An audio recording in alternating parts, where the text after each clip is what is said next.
है दोस्तों, स्वागत है हमारे उत्कर्ष एनसीईआरटी क्लासेस में। तो दोस्तों, जैसे कि ज्योग्राफी का श्रृंखला चल रही है और चैप्टर 1 और 2 हमने पूरा कर चुका है। अगर आपने नहीं देखे होंगे तो ज़रूर देख लीजिएगा। जैसे कि पहले मैंने बताया है कि इस चैनल पे कक्षा 6 से लेकर 12 क्लास तक के सभी बुक को एनसीईआरटी के बुक से न्यू एडिशन जो कि 2023 का होगा से कराया जाएगा, और सारे जो भी रहेगा लेसन और बुक से लाइन बाय लाइन रीड करवा के आपको कराया जाएगा। तो जैसे कि आप लोगों को पता है कि एनसीईआरटी बहुत ही इम्पोर्टेंट है, तो इसी इम्पोर्टेंस को देखते हुए हमें एनसीईआरटी के सारे सब्जेक्ट के यहाँ पे क्लास लाए हैं जो आपको क्रमवार मिलते जाएगा। पहला भूगोल से स्टार्ट किए हैं, उसके बाद इतिहास, राजनीतिक शास्त्र, सारे सब्जेक्ट को इसमें कराया जाएगा। और ये हिंदी मीडियम के लिए है, जो कि आपको पता होगा कि एनसीईआरटी इंग्लिश में बेटर होता है, लेकिन इंग्लिश में सब रीड नहीं कर पाता है, इसीलिए हिंदी लेके आए हैं आप सबके लिए। तो अगर आप न्यू हैं तो चैनल को सब्सक्राइब कीजिए और वीडियो को भी लाइक कीजिए, ताकि हम भी मोटिवेट हो और आगे आपके लिए वीडियो ला सकें। तो चलिए शुरू करते हैं चैप्टर 3, जो कि है पृथ्वी की गतियाँ। तो चलिए शुरू करते हैं।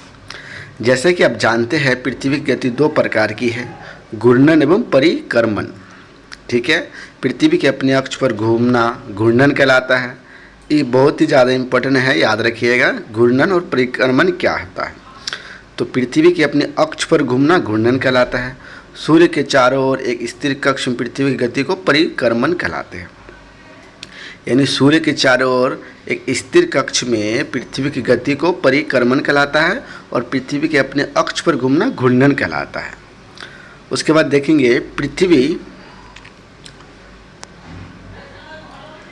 उसके बाद है पृथ्वी का अक्ष एक काल्पनिक रेखा है, ठीक है, जो इसके कक्ष सतह से 66.1/2 डिग्री का कोण बनाती है। वह समतल जो कक्ष के द्वारा बनाया जाता है उसे कक्ष समतल कहते हैं। तो ये बात भी समझने हैं कि पृथ्वी एक काल्पनिक रेखा होता है, जो अक्ष जो है काल्पनिक रेखा है, इसे कक्ष सतह से 66.2 डिग्री का कोण बनाती है। ये भी इम्पोर्टेंट है। वह समतल जो कक्ष के द्वारा बनाया जाता है उसे कक्ष समतल कहते हैं। पृथ्वी सूर्य से प्रकाश प्राप्त करती है। पृथ्वी का आकार गोले के समान है, इसलिए एक समय में सिर्फ इसके आधे भाग पर ही सूर्य की रोशनी प्राप्त होती है। अब समझ रहे होंगे कि पृथ्वी सूर्य से प्रकाश प्राप्त करती है। पृथ्वी क्या है, आकार गोला समान है, तो एक ही समय में क्या होगा, जिधर सूरज रहेगा उसी तरफ रोशनी आएगा। ठीक है, तो एक तरफ से दिन रहेगा, एक तरफ से रात रहेगा, यही इसका फंडा है। ठीक है, उसका आगे देखते हैं। सूर्य की ओर वाले भाग में दिन होता है, जबकि दूसरे वाले भाग में जो सूर्य से दूर होता है वह क्या होता है, रात होती है। गोलोक परोह वृत्त जो दिन तथा रात को विभाजित करता है उसे परादीप्तिक वृत्त कहते हैं। यानी गोलोक परोह वृत्त जो दिन तथा रात को विभाजित करता है उसे क्या कहते हैं, परादीप्तिक वृत्त कहते हैं। ठीक है, यह वृत्त अक्ष के साथ नहीं मिलता है, जैसा कि आप चित्र 2.3 में देख सकते हैं। चलिए हम चित्र 2.3 भी देखेंगे। ठीक है, उसके बाद क्या है कि पृथ्वी अपनी अक्ष पर एक चक्कर पूरा करने में लगभग 24 घंटे का समय लेती है। ठीक है, ये आपको पता होगा। घूर्णन के समय काल को पृथ्वी दिन कहा जाता है। यह पृथ्वी की दैनिक गति है, यानी घूर्णन के समय काल को पृथ्वी दिन कहते हैं। ठीक है, ओके। इसमें क्या है, आओ कुछ करके देखें, इम्पोर्टेंट नहीं होता है बच्चों। उसके बाद देखेंगे इसमें कि पृथ्वी के अक्ष का झुकाव तथा कक्षीय समतल, और वहाँ पे क्या था 3.2, यहाँ है 3.2। घूर्णन के कारण पृथ्वी पर दिन एवं रात कैसे होता, देखिए राइट साइड क्या है, सन सूरज है। ओके, उसके बाद क्या है, यहाँ पे उत्तरी ध्रुव होता है ऊपर, नीचे दक्षिण ध्रुव होता है, और विषुवत वृत्त जो है उसको अलग करते हैं, याद रखेंगे। तो आप समझ सकते हैं कि रोशनी किधर आ रहा है उसको येलो कर दिया है, बस यही समझाया गया है।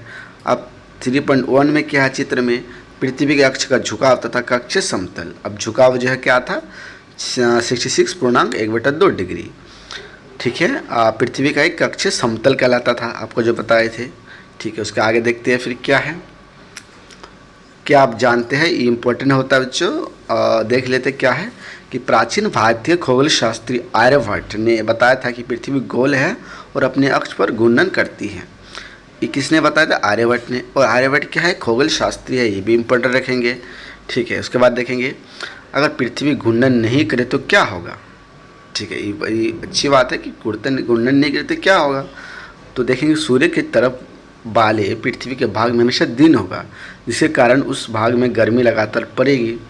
दूसरे भाग में हमेशा अंधेरा रहेगा, वह पूरे समय ठंड पड़ेगी। इस तरह की अवस्था में जीवन संभव नहीं हो पाएगा।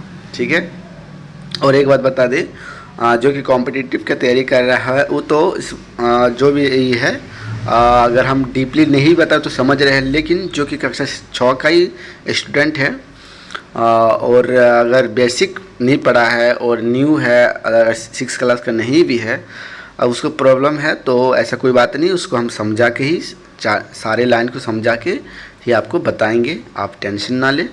तो चलिए आगे शुरू करते हैं। इसमें क्या था, दूसरे भाग में हमेशा अंधेरा रहेगा, वह पूरे ठंड पड़ेगी। इस तरह अवस्था में क्या जीवन संभव नहीं हो पाएगा। फिर क्या, पृथ्वी की दूसरी गति जो सूर्य के चारों ओर कक्ष में होती है उसे परिक्रमण कहता है। तो याद रखना है, पृथ्वी एक वर्ष या 365 है ना पूर्णांक 4 दिन में सूर्य का एक चक्कर लगाती है। तो याद रहेगा, पृथ्वी जो एक वर्ष में सूर्य का इतना चक्कर लगाती है। हम लोग एक वर्ष 365 दिन का मानते हैं तथा सुविधा के लिए 6 घंटे को इसमें नहीं जोड़ते हैं। ये भी याद रखने वाली बात है। अब यहाँ पे देखिए कि पृथ्वी का परिक्रमण एवं ऋतु कैसे चेंज होता है, लाइक ऐसा कुछ। ठीक है, सूर्य बीच में है, उसके ऊपर में उत्तरी ध्रुव होता है। ठीक है, उसके बाद में देखिए उत्तरी ध्रुव है, उसके बाद ये क्या होता है, आप इसको सर्कल को समझेंगे कि देखिए 23 सितंबर नीचे वाला देखेंगे, आप नीचे का बता रहे हैं जो बसंत ऋतु लिखा हुआ है 23 सितंबर। यहाँ से जाते हैं दक्षिण गोलार्ध में ग्रीष्म ऋतु आने लगता है 22 सितंबर। ठीक है, दक्षिण अयांत में फिर उत्तरी गोलार्ध में शीत ऋतु, 21 मार्च को बसंत ऋतु, ऐसा करके जाते हैं। ठीक है, 21 जून को उत्तर अयांत में जो है 21 जून के है लेफ्ट साइड में।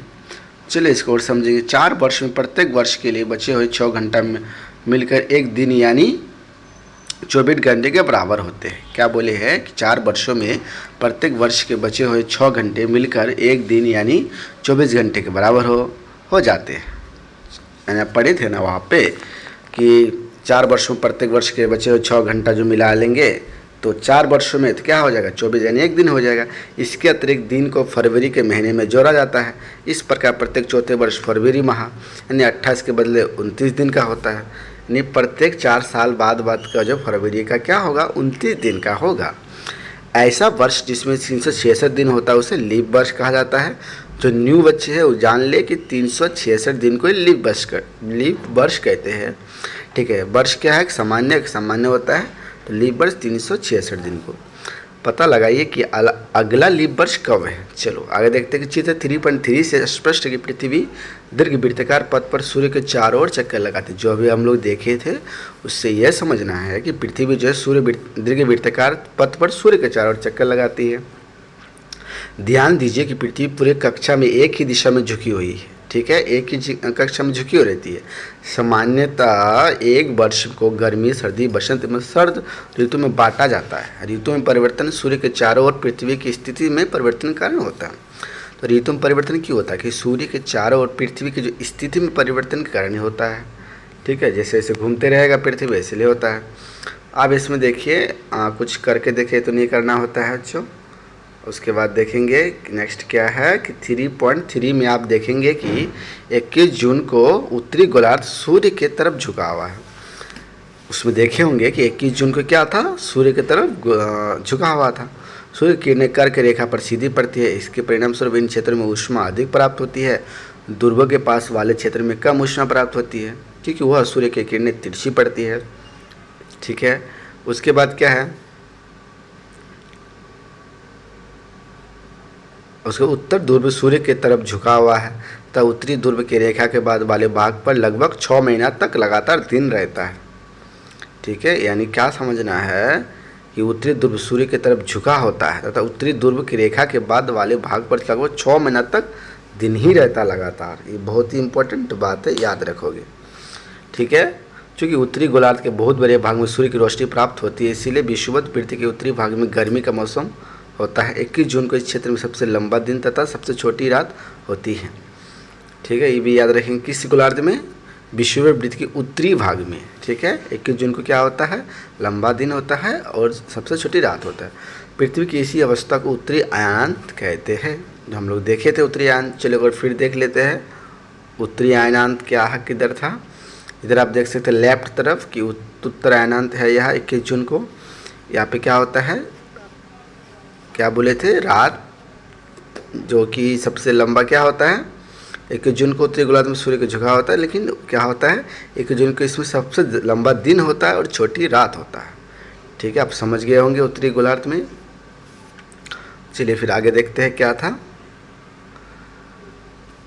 यहाँ तक हो गया था उत्तरी अयनांत है। ठीक है, अब देखिए 22 दिसंबर को दक्षिण ध्रुव के सूर्य की ओर झुके होने के कारण मकर रेखा पर सूर्य की किरणें सीधी पड़ती है। ठीक है, चूँकि सूर्य की किरणें मकर रेखा पर लंबवत पड़ती है, इसलिए दक्षिण गोलार्ध के बहुत बड़े भाग में प्रकाश प्राप्त होता है। इसलिए दक्षिण गोलार्ध में लंबे दिन तथा रात वाली ग्रीष्म ऋतु होती है। इसके ठीक विपरीत स्थिति उत्तर गोलार्ध में होती है। पृथ्वी की इस अवस्था को दक्षिण अयनांत कहते हैं। क्या आप जानते हैं ऑस्ट्रेलिया में ग्रीष्म ऋतु में क्रिसमस का पर्व मनाया जाता है। अब ऑस्ट्रेलिया में जो है किस ऋतु में, ग्रीष्म ऋतु में, यानी गर्मी वाला ऋतु में क्रिसमस मनाया जाता है, और हम लोग किस में, सर्द वाला ऋतु मनाते हैं क्रिसमस। ठीक है, तो 21 मार्च एवं 23 सितंबर को सूर्य की किरणें विषुवत वृत्त पर सीधी पड़ती है। इस अवस्था में कोई भी ध्रुव सूर्य की ओर झुका होता है, इसलिए पूरी पृथ्वी पर रात एवं दिन बराबर होती है। इसे विषुव कहा जाता है।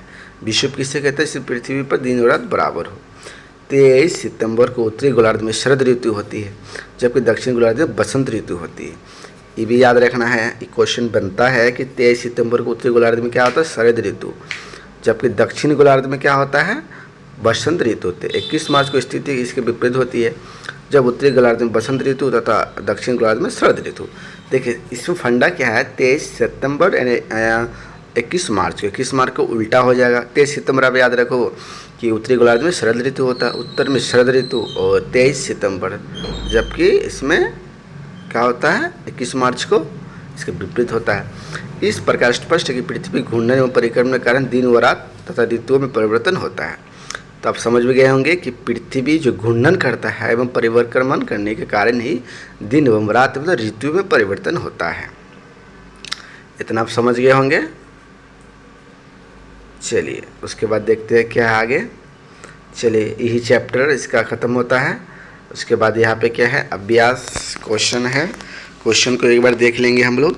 देखिए निम्नलिखित प्रश्न का उत्तर आप संक्षिप्त में दीजिए, जो रिटन एग्जाम में है उसके लिए इम्पोर्टेंट है। आप देख लीजिए क्या क्वेश्चन है, उसका आंसर करने का ट्राई कीजिए। उसके बाद देखिए यहाँ पे चिन्ह लगाने वाला देख लेते हैं कि पृथ्वी की सूर्य के चारों ओर गति को कहा जाता है। अब पृथ्वी की सूर्य के चारों ओर क्या कह लेते थे, उसको बोलते थे ना घूर्णन। ठीक है, पृथ्वी की सूर्य के चारों ओर की गति को क्या करते थे। अब उसके बाद सूर्य की सीधी किरणें विषुवत वृत्त पर किस दिन पड़ती है, ये भी आप पढ़ेंगे अच्छे से। देखिए एक ही बार में इस क्वेश्चन को आंसर देना आसान बात नहीं है, आपको बुक को दोबारा पढ़ना पड़ेगा, लेकिन एक बार अगर अच्छे से अगर पढ़ लेंगे तो आप आंसर आराम से कर सकते हैं। अब गर्मी में क्रिसमस का पर्व कहाँ बनाया जाता है, ये पढ़े थे। ठीक है, गर्मी में कहाँ पर, ऑस्ट्रेलिया। उस ऋतुओं में परिवर्तन पृथ्वी किस गति के कारण होता है, ऋतुओं में बोलो थे ना, क्या था, परिक्रमण किस कारण या घूर्णन, आप देखेंगे अच्छे से। चलिए इस तरह से आप समझ सकते हैं पूरा चैप्टर को। तो इसी तरह से सारे चैप्टर को बताया जाएगा। आप लोग ज़रूर इस चैनल को सब्सक्राइब कर लीजिएगा, ताकि सारा का सारा आपका एनसीईआरटी कंप्लीट हो जाए। एक बार आप लोग एनसीईआरटी पढ़ ही लीजिए, 6 से लेकर 12 तक बहुत ही ज़रूरी है पढ़ना। 6 से लेकर 12 तक एक बार पढ़ लेने से सारा डाउट क्लियर हो जाता है और आप क्वेश्चन अच्छे से कर भी पाएंगे। आप देखते होंगे कि डायरेक्ट कोई नोट से स्टार्ट कर देता है, वो सही तरीका नहीं है। ठीक है ना, उस ज्ञान अधूरा ही रह जाता है। आप यहाँ पे एक बार अच्छे से कर लेंगे 6 से लेकर 12 तक सभी सब्जेक्ट को, तो आपका पकड़ बहुत ही अच्छा होगा जीके जीएस में।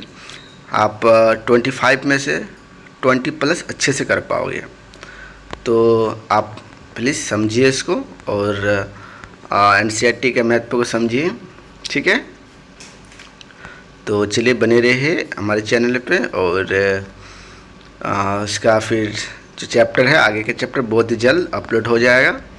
आप लोग अगर न्यू है तो चैनल को ज़रूर सपोर्ट कीजिएगा, ताकि आप लोग के लिए हम ऐसे वीडियो बनाते रहें। चलिए फिर मिलते हैं दूसरे वीडियो में।